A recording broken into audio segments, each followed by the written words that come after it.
Welcome to this presentation on culinary creativity and the artist's soul. I'm Sister Nancy Usselman, a daughter of St. Paul, also known as #MediaNuns on social media. I'm a theologian, a writer, and a film reviewer. I'm also a foodie, and I love to cook and bake for the sisters and our friends. I try to make beautiful and tasty dishes by creative plating and presentation.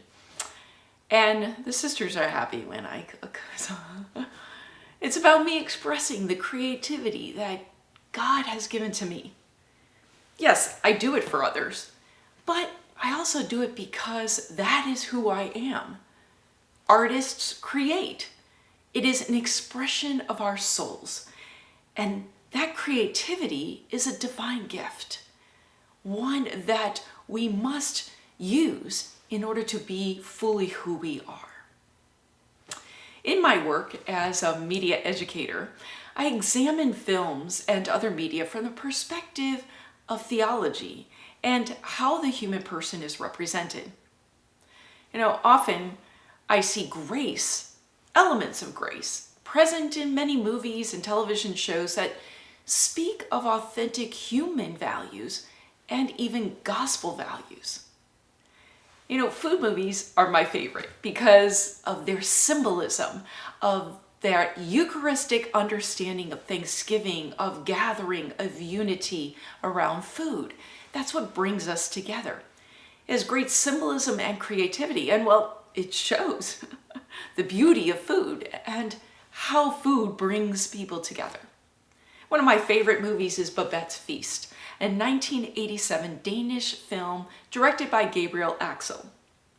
The story is centered on a French refugee who is taken in by two sisters in a small Danish coastal village, whose father was a stern pastor of a small congregation. The Parisian woman is named Babette, whose past remains hidden from the villagers until she serves a lavish dinner for the congregation after winning the lottery. It is a symbolic film of the eternal banquet in heaven and the Eucharistic feast in so many ways. The sisters only later discover that Babette was a famous chef in Paris before the Franco-Prussian War that literally left her a widow and devastated.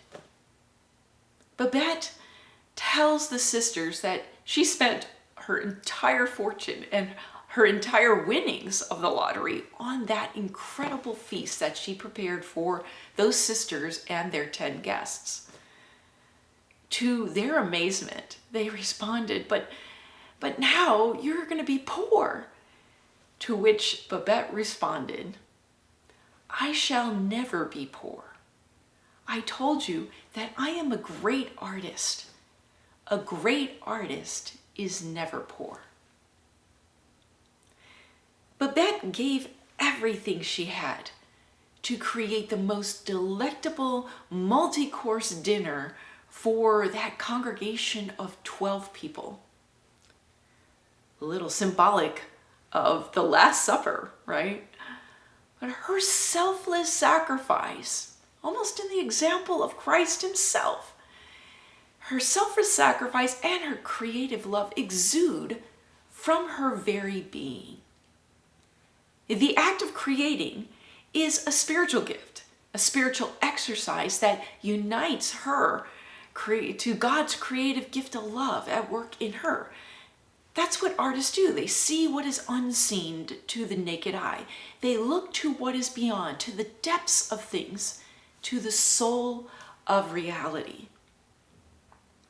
I'm not a great artist like Babette, but I use the creativity that God has given to me to give a little bit more joy to others and to express a little bit of that joy of God in my art.